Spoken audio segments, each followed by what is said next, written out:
Vamos cantar uma canção aqui. Essa canção a gente não canta aqui, mas essa canção todo mundo conhece.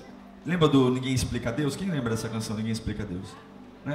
É o tema do meu sermão hoje, então a gente vai cantar um pedacinho, pode ser? Como que é o começo mesmo? Nada assim.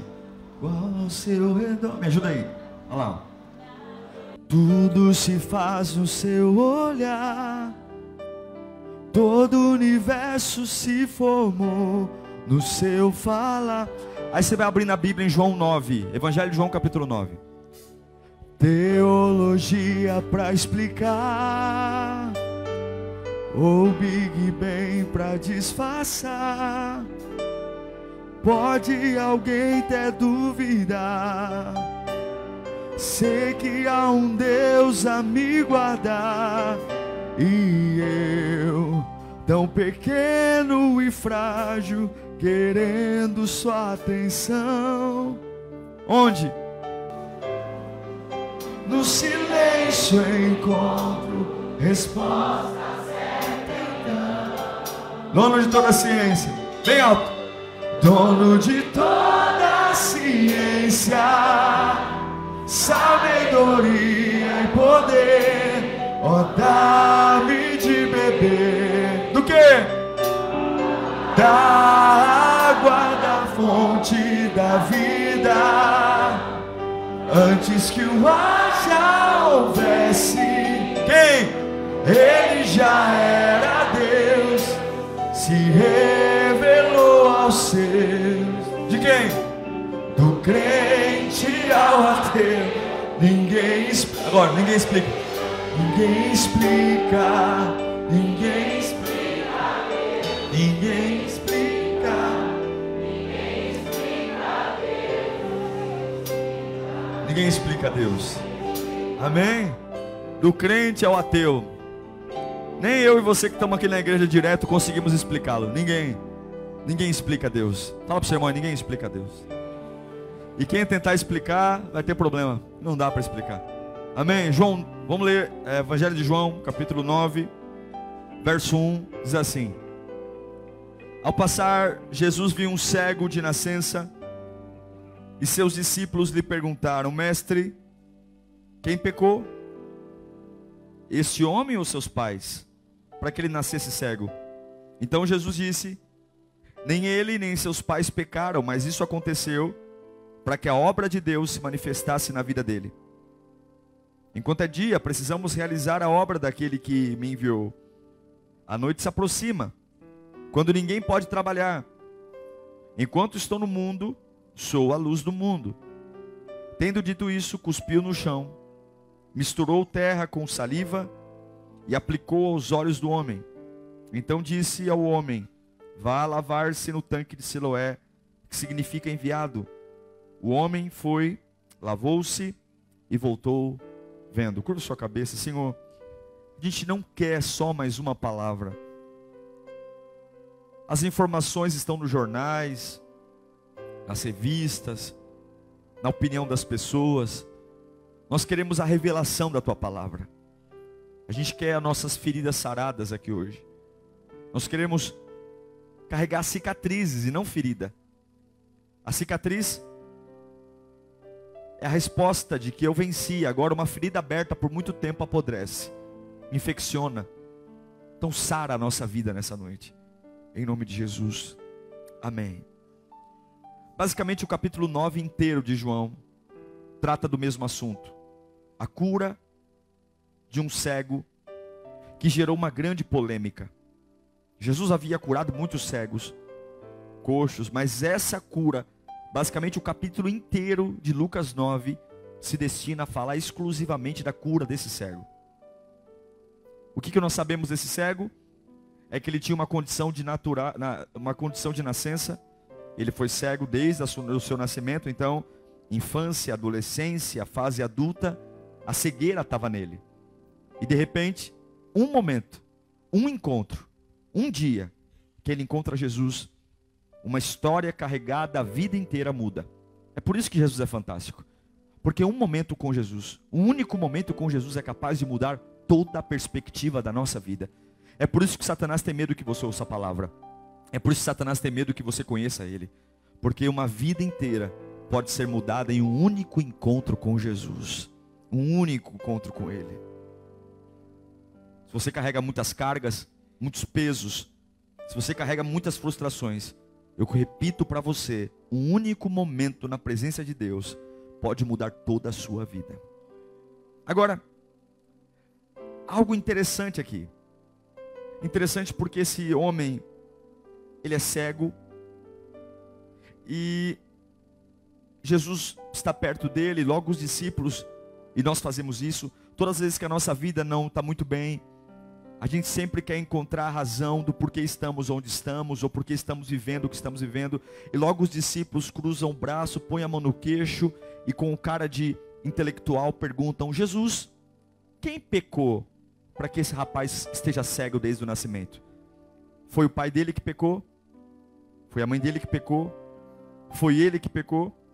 Porque nós sempre queremos um porquê para as situações. A gente sempre passamos por situações e queremos encontrar um responsável.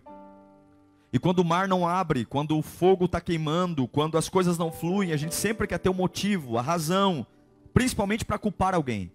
Principalmente para dizer quem é o grande vilão da minha vida, quem é o grande responsável por eu estar vivendo essa crise, e quem é o grande responsável. E agora os discípulos estão ali como dois Sherlock Holmes, perguntando quem pecou para que ele esteja passando por isso. E a resposta de Jesus é fantástica. Ele fala: ninguém pecou, nem os pais pecaram, nem eles pecaram. Tudo isso só aconteceu para que fosse gerado glória para Deus. Não há um culpado, há uma permissão. Há uma permissão de Deus. E será que o seu porquê hoje, se o Senhor disser: ninguém é culpado, eu só permiti esse pão amargo para que fosse gerado glória para mim, será que você ficaria em paz? Será que você ficaria bem? Jesus fala: ninguém pecou. Não importa o porquê. Não importa porque que ele é cego desde o nascimento. O que importa é que algo está acontecendo aqui agora. O que importa é que algo vai acontecer aqui agora. O que importa é que Deus não errou. E é aqui que Jesus começa a ensinar algo muito profundo. A diferença de você ter uma mente na perspectiva humana e ter uma mente na perspectiva do reino de Deus. Porque uma perspectiva humana, uma mentalidade humana, ela vai procurar culpados, ela vai tentar encontrar respostas, ela vai tentar fazer com que as peças do quebra-cabeça se encaixem, ela vai tentar fazer com que tudo tenha sentido, que caiba na matemática, que caiba na física, que caiba na biologia, ela vai tentar fazer que tudo se manifeste, mas a glória de Deus não explica. Estão tentando entender por que esse homem é cego desde que nasceu. Jesus fala: não tem o porquê, é permissão de Deus. E eu não sei o que você está passando, eu não sei o que você está enfrentando, eu não tenho muita explicação. Talvez o culto de hoje não traga para você uma explicação clara da tua dor. Talvez o culto de hoje não traga uma explicação clara do porquê você nasceu onde nasceu, mora onde mora, porque casou, porque tem o que tem, porque talvez não tenha uma explicação, porque estão te perseguindo, porque estão te caluniando. Talvez hoje não haja um manual claro que você vai deitar em casa hoje tranquilo, entendendo perfeitamente todo o cenário. Talvez não haja isso. Talvez Deus permitiu algo que não tem explicação, algo que não tem lógica, algo que ninguém vai entender, para que você entenda que quanto mais sem explicação, mais glória você gera. Quanto mais incompreensível, mais glória você gera. Quanto menos der para colocar na lousa, no livro, mais poder vai ser gerado da sua vida. Por quê? É uma pergunta muito equivocada. A pergunta deveria ser: o Senhor quer me ensinar o quê? O Senhor está me preparando para quê? Quando a gente vive na mentalidade de não ligar para os porquês, isso não é qualquer um que consegue. Enfrentar as situações sem tentar o tempo inteiro entender, e o tempo inteiro tentar casar as coisas. Mas eu entendo e me basta que o reino de Deus é maior do que a minha vida. Satanás jamais vai conseguir transformar você numa vítima. Você nunca vai virar uma vítima. Se você conseguir abandonar os porquês e entender que o reino de Deus é a maior razão, a sua mentalidade, a minha mentalidade vai deixar lugar à fraqueza e à escassez, e nós vamos começar a manifestar a presença de Deus, porque ninguém explica. Não se explica. Não se explica. E aí esse Evangelho de João, capítulo 9, eu quero ler com vocês alguns textos a partir do 7. Esse inexplicável, acontece algo terrível. Olhe para mim aqui um instante, vamos ler. Esse Deus que ninguém explica tem um cego na frente dele. Se eu estou cego, eu quero que Jesus me cure, sim ou não? Eu quero que Ele alivie a minha dor. Aí, olha o que acontece. Eu quero ler o texto com você. João 9, vamos ler a partir do 7. Então ele disse: vai lavar-se no tanque de Siloé, que significa enviado. E o homem foi, lavou-se e voltou vendo. Olha os problemas que começam a partir daí. Os vizinhos do cego mendigo, que anteriormente tinham visto ele mendigando, pergunta para o camarada que acabou de ser curado: não é esse o homem que costumava ficar sentado mendigando? Olha o 9. E alguns afirmaram: é ele. Outros diziam: não, é apenas alguém que se parece com ele. Mas ele próprio insistia: sou eu não vi, agora estou vendo. Então, como foram abertos os seus olhos? Interrogaram-no eles. E ele respondeu: olha, um homem chamado Jesus misturou terra com saliva e colocou nos meus olhos, e me disse que fosse lavar-me em Siloé, e eu fui e lavei-me, e agora eu vejo. E eles perguntaram: onde está o homem? Ele diz: eu não sei. E levaram aos fariseus. Agora não são mais os vizinhos, agora são os religiosos. E levaram o cego aos religiosos. Todo mundo quer entender isso. Todo mundo quer entender, quer uma explicação. E era sábado, o dia em que Jesus havia misturado terra com saliva e aberto os olhos daquele homem. E o sábado para o judeu não podia fazer nada. Então os fariseus também lhe perguntaram como ele recuperar a vista. O homem respondeu: ele colocou, está dando a explicação pela segunda vez, coitado do cego, né? Do ex-cego. Ele colocou mistura de terra e saliva nos meus olhos, e eu me lavei, agora eu vejo. Por que é tão difícil acreditar? Por que tem tanta explicação? E alguns dos fariseus falaram: esse homem não é de Deus. Por que não aceitam? Não, ele não guarda o sábado. E outros perguntaram: como pode um pecador fazer tais sinais miraculosos? E houve uma divisão no meio deles, porque eles queriam uma explicação. Tornaram, pois, a perguntar ao cego: que diz você a respeito dele? Foram os seus olhos que ele abriu? E o homem respondeu: ele é um profeta. E os judeus não acreditaram. E ele fora cego e havia sido curado enquanto não mandaram buscar os seus pais. Agora, depois dos vizinhos, os religiosos, agora vêm os pais do cego. Então perguntaram para os pais: é esse o seu filho, o qual vocês dizem que nasceu cego? Como ele pode ver agora? E responderam os pais: olha, lavando as mãos, porque tinham medo dos religiosos: sabemos que ele é o nosso filho e que nasceu cego, mas não sabemos como ele pode ver, ou quem lhe abriu os olhos. E perguntaram: e a idade que ele tem? Aí o pai fala: ele falará por si?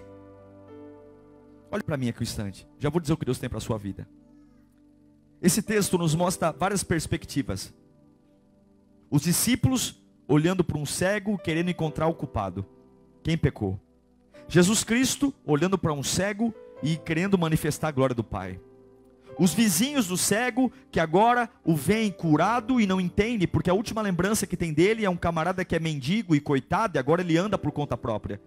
A religião, que está mais preocupada com o sábado, em guardar o sábado, do que propriamente em celebrar e promover a glória de Deus. E os pais do menino, que estão ali, mais preocupados e com medo da religião, do que em celebrar um filho que nunca viu e agora está vendo. Mas eu não queria olhar e ministrar sobre a perspectiva nem dos discípulos, nem de Jesus, nem do vizinho, nem dos fariseus e nem do pai do menino. Eu queria ministrar sobre a perspectiva desse garoto. Olhe para mim. Ele é cego, ele nunca viu. E agora, ele está no meio de uma multidão sem enxergar absolutamente nada. Estão falando dele. Estão olhando para a vida dele. Ele é cego, mas ele não é surdo. Fala comigo, ele é cego, mas ele não é surdo. E aí, enquanto Jesus responde, fala: olha, ele é cego, mas não é culpa dele não, é para a glória de Deus. Daqui a pouco ele escuta: ele é cego, mas ele não é surdo. E daqui a pouco ele ouve um cuspe, terra, e alguém amassar alguma coisa, e ele não é burro também.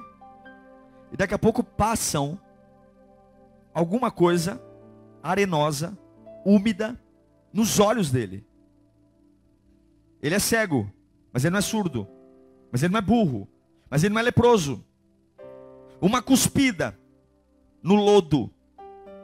Não foi a cuspidinha não, porque para transformar terra em barro, não é qualquer cuspida não, é uma baita de uma cuspida. Está entendendo ou não? Você transformar terra em barro, não é, em lodo, não é uma cuspidinha não. Jesus que deve dar uma baita de uma cuspidaça ali. Ele ouviu tudo isso. E logo ele falou: ele está cuspindo e, opa, tem um negócio molhado aqui no meu rosto. E agora ele ouve uma voz dizendo: olha, vai se lavar. E agora é um homem que vive desde a sua cegueira, e ele agora está vendo. A pergunta que fica é: que processo louco é esse? Como é que se cura a vista de cego passando barro no olho do cego? Que Jesus é esse que poderia passar a mão no olho dele e falar: veja? Ele poderia dar ordem aos anjos, ele poderia estralar o dedo, ele poderia estender um tapete, ele poderia pegar água, ele poderia fazer nada, ele poderia liberar uma palavra, mas ele tem o prazer de organizar algo, ele tem o prazer de fazer uma coisa que não tem ciência, não tem lógica, não se passa. A parte mais sensível do rosto é o olho, e pegar um barro, naquele barro devia ter areia, devia ter sujeira, vai saber se tinha até titica de galinha, vai saber o que tinha naquele barro, vai saber o que tinha ali no chão.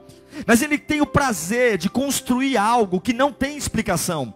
Não se explica barro no olho, não se explica cuspir no barro, não se explica passar remédio. Aparentemente parece que ele está zombando, aparentemente parece que ele está zombando da situação do cego, aparentemente parece que ele está piorando o cenário, porque aquele olho que já não vê, agora tem um outro problema, ele vai irritar-se mais. Mas muitas vezes Deus trabalha dessa forma, Ele não vai responder aos seus porquês, Ele não vai te dar uma cartilha lógica, Ele não vai colocar para você um plano de começo, meio e fim, mas Ele vai fazer algo que você não imaginava, pegando coisas que você não imaginava, e que parece que no primeiro momento é uma humilhação, parece que no primeiro momento é algo, mas Ele só quer saber se você confia nele, Ele só quer saber se no meio de tudo isso você não vai se ofender, porque aquele cego poderia ter se ofendido, ele sabia que era um cuspe, ele sabia que aquilo era barro, ele poderia ter se voltado contra Cristo, ele poderia ter dito: olha, já não basta eu passar minha vida inteira cego, e agora o Senhor vem me humilhar aqui, o Senhor vem passar barro no meu olho, já não basta eu ser dependente de pessoas a vida inteira, e agora publicamente o Senhor vem passar barro no meu olho. Mas ele se submeteu a um processo que não se explica. Deus está dizendo para você nessa noite: você quer resposta? O meu compromisso não é te fazer feliz, não. O meu compromisso é arrancar a glória da sua vida. O meu compromisso não é te fazer empresário bem sucedido ou uma mãe bem sucedida. O meu compromisso é gerar uma vida tão impactante que a glória do Pai vai exalar de você. Você foi feito para a glória de Deus, você foi feito para a honra e glória do Senhor. E para fazer isso tem hora que eu vou passar barro, tem hora que o processo é incompreensível, tem hora que ninguém explica, do crente ao ateu, ninguém explica, e milagre está na lama. Tem hora que o que Deus vai fazer não se encaixa num processo religioso, não cabe num método religioso. Ele faz o que quer quando quer. O milagre estava na lama, e Ele pode usar uma pessoa com drogas. É por isso que eu estou dizendo, Deus está usando, não tem sentido a lama curar os olhos, e é por isso que não importa. Você pode ter passado sua vida inteira nas drogas, um momento com Deus, Deus muda tudo, porque Deus não precisa fazer lógica. Ah, pastor, a lógica é eu fazer seminário, fazer teologia. Quem disse isso, irmão? Deus pode pegar uma prostituta que até ontem fez programa e revesti-la do poder de Deus, se ela se converter, e levantar essa mulher, porque não tem lógica, ninguém explica Deus. Deus não cabe na minha caixa, Deus não cabe na minha perspectiva. Ele é o que é e é como é. Deus trabalha da maneira dele. Aí os vizinhos não conseguem entender. Porque não conseguem entender como uma pessoa miserável deixa de ser miserável. Porque para deixar de ser miserável tem que fazer uma série de coisas. E se você entender que Deus pode arrancar toda a miséria da minha mente hoje, num único culto, os vizinhos não conseguem entender. A religião não consegue entender, porque Deus não trabalha no sábado. Deus não trabalha no sábado, como é que pode? E tem gente que está preocupado: onde já se viu igreja? Irmãos, Deus está fazendo algo novo nesses dias. Está percebendo isso não? Há um mover novo, algo fresco, algo único. E tem muito religioso se negando a olhar o avivamento, porque está preso em luz, está preso em cor de parede, é música alta. Eu não concordo. Irmãos, eu só sei de uma coisa: antes eu não via, agora eu vejo. O que importa para você? Voltar a ver ou entender o método? O que importa para você? Abrir os seus olhos, desde o teu nascimento você não fazia, agora faz. Ou pedir uma cartilha para Deus explicando passo a passo o que Ele tem para fazer. Ninguém explica, não importa quem você é. Todos nós aqui temos uma necessidade. Todos nós aqui viemos para um milagre, e o milagre está no barro, o milagre está no incompreensível. É por isso que Ele vai usar o que eu desprezo. Ele vai fazer coisas que eu não consigo entender, coisas que muitas vezes eu não dou valor, situações que muitas vezes eu desprezo, porque Ele opera fora dos parâmetros que nós criamos. Nós colocamos o pé aqui dentro e nós construímos nossos métodos. Dizemos, eu vou frequentar a igreja 2 meses, e depois de 2 meses Deus vai abrir uma porta de emprego, depois de 2 meses Deus vai me honrar naquele trabalho, eu vou ser um dizimista. E nós sentamos aqui e começamos a viajar nos nossos planos, tentando trazer Deus para a nossa vida, e vamos construindo, mas não dá para explicar o que Ele vai fazer. Não dá para explicar, porque tem hora que Ele não vai pingar um colírio no teu olho, tem hora que Ele vai passar barro. Tem hora que Ele não vai colocar você numa poltrona de oftalmologista e ter todo o cuidado. Tem hora que Ele vai cuspir no barro e vai passar nos seus olhos. E se você não confiar na bondade de Deus, se você não saber que Ele é bom em todo o tempo, você vai se perder. Antes de nós orarmos, se você quer viver um Deus que não se explica, você tem que viver 3 coisas. E aqui eu encerro. A primeira delas, se você quer ver um Deus que não se explica e ter um encontro com esse Deus, primeira coisa, aprenda a romper com o seu passado. O passado sempre vai tentar nos prender em alguma coisa. Olha que interessante, Jesus cura esse cego. O cego é curado no versículo 5. Mas até o final do capítulo 9, todo mundo que olha para ele chama ele de cego ainda. Ele já não era mais cego, mas todos ainda o chamam de cego. Ele estava preso à história. É nítido, toda vez que alguém fala dele, cego.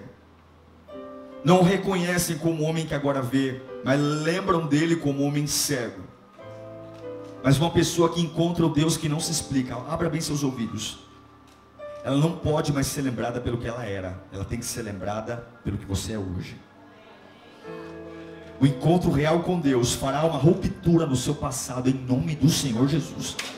Se você até hoje não rompeu, se você até hoje não conseguiu virar uma página, se você entender que Deus vai pegar uma lama e vai passar nos seus olhos hoje, Ele vai gerar algo novo, você vai ter autoridade para avançar, pois não está consumado no cartório, não está consumado na roda de amigos, o seu milagre está consumado nas mãos de Deus, não é sentença humana. Se você se manter preso ao passado, você está dizendo que a cruz não é suficiente. Se você se manter preso ao passado, você está dizendo que o sacrifício de Jesus não é suficiente. Não importa de onde você está vindo, das drogas, do crime, da prostituição, do álcool, da bebida, não importa onde você está vindo, Ele vai fazer algo que ninguém explica. Eu não sei o que Ele vai fazer, mas ninguém explica, ninguém vai explicar. A sua história não vai caber em livro, a sua história não vai caber na matemática, Ele não vai, não sei o que, essa igreja aqui ninguém explica. E é assim que eu quero viver com Deus. Levanta a sua mão para cá. Ninguém vai explicar o que Ele vai fazer na sua vida, não tem como explicar. Você vai tentar explicar e você não vai conseguir. Mas hoje, em nome de Jesus, rompa com o seu passado.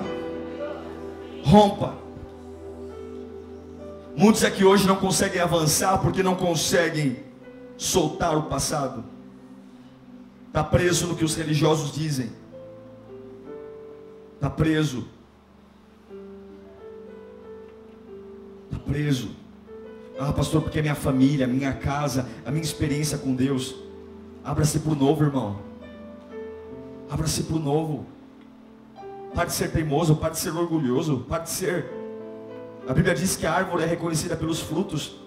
Não se orgulhe do tronco, não se orgulhe da folha, se orgulhe do fruto.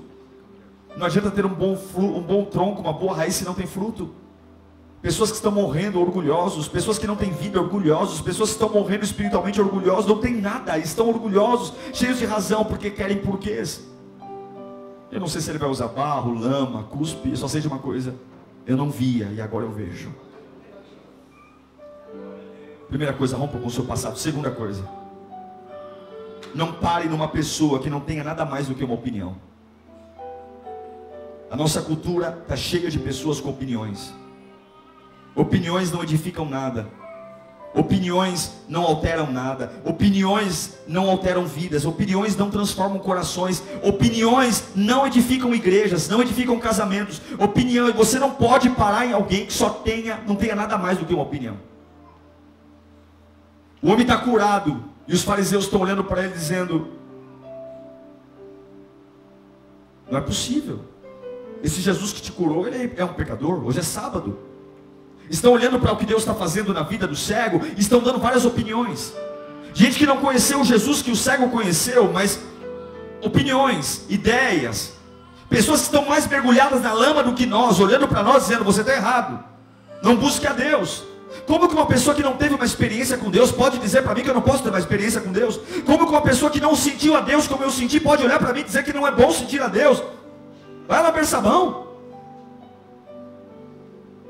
Pessoas que estão sentadas no sofá o dia inteiro, vêm dizer para mim que vir à igreja é uma perca de tempo.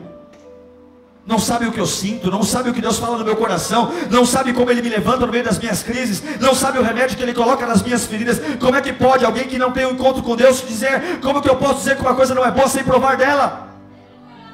Mas tem muito cristão parando na boca de gente que não, só tem uma opinião. Deus fala com você e você despreza, aí vai ouvir alguém no metrô, vai ouvir alguém no ônibus, vai ouvir alguém na internet e para tudo para ouvir a opinião de pessoas. Você sabe o que esse cego respondeu quando começaram a dar a opinião do milagre? Começaram a dar opinião que Jesus não era bom, que Jesus era ruim, que Jesus era isso. Sabe qual é a resposta do cego no versículo 25 do capítulo 9? Ele olha para a opinião das pessoas e fala assim: eu não sei se ele é pecador ou não. A única coisa que eu sei é, eu era cego e agora eu vejo. Eu não sei se vocês concordam e eu não sei se vocês não concordam. Eu não sei se ele é do capeta ou se ele não é do capeta. Eu só sei de uma coisa: desde o meu nascimento eu não via ninguém. Desde o meu nascimento eu dependia de tudo. Mas o dia que eu encontrei esse homem, eu não sei se ele é de Deus ou se não é. Eu só sei que no dia que eu encontrei, eu estou vendo tudo. Minha vida mudou, irmão. A maior opinião não é dos homens, a maior opinião é que eu não era nada, você não era nada. Encontramos Ele hoje, temos paz, vida, e é vida em abundância. Não pare em opinião de pessoas, não pare. Opiniões vão dizer Deus não vai agir, opinião vão dizer você não vai aguentar, opinião vão dizer essa igreja não é boa, opinião vão dizer o camarada não põe o pé em nenhuma igreja e fica julgando a igreja, fica julgando a casa de Deus, fica julgando o pastor, fica julgando o processo. O camarada não toma atitude nenhuma e tudo que você se dispõe a se levantar para Deus, ele critica, ele aponta, ele acusa, ele aponta. Não pare na opinião de pessoas, não pare, porque amanhã você vai chegar e vai dizer: eu não sei se você tem razão ou não, eu só sei de uma coisa: a alegria que eu tenho na minha alma hoje não se explica, a paz que eu tenho na minha alma hoje não se explica, dinheiro não compra. Não pare na opinião de pessoas. Opinião não muda a vida. Não permita que opiniões ditem a sua fé. Rompa com o seu passado. Não pare em pessoas que só têm uma opinião. E último, aprenda a responder a tudo que você vive com uma única forma. Esse cego, olha para mim. O milagre na vida dele foi um inferno. Porque ele encontra Jesus, Jesus cospe, passa o barro no olho dele. E quando ele é curado lá no tanque de Siloé, ele não vê mais Jesus. Ele só vê as pessoas. Os vizinhos ficam julgando ele, dizendo: é ele, não é? A religião leva ele para uma entrevista, expulsam ele. Os pais não... A Bíblia não mostra um minuto o pai batendo palma ou celebrando a cura do filho. O pai está preocupado com a religião. E ele é expulso do templo. E sabe qual é a resposta que ele dá para tudo isso? Quando ele é expulso do templo, Jesus vai encontrá-lo. Só que a primeira vez que ele encontrou Jesus, ele não viu Jesus, ele só ouviu, porque ele ainda era cego. Mas agora, ele já está curado. Agora, Jesus vai até ele.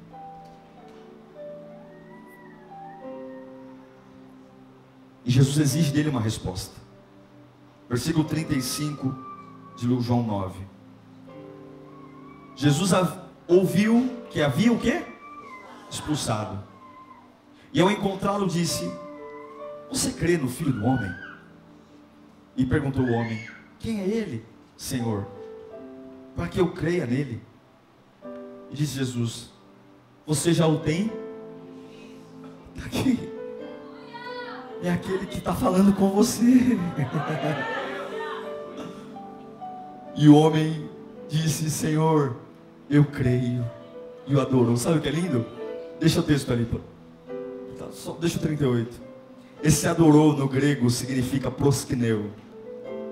A palavra proskineu no grego significa deitar-se. Eu imagino que nesse momento: quem é ele, Senhor? Sabe qual é a resposta quando Deus não explica? Adore. Quando você não tiver o que falar, adore. Quando o salmo estiver gritando, adore. Quando você não tiver nada que dizer, a pressão está forte, adore. Quando a religião expulsar você, adore a Jesus. Quando seus amigos começarem a te julgar, adore a Jesus.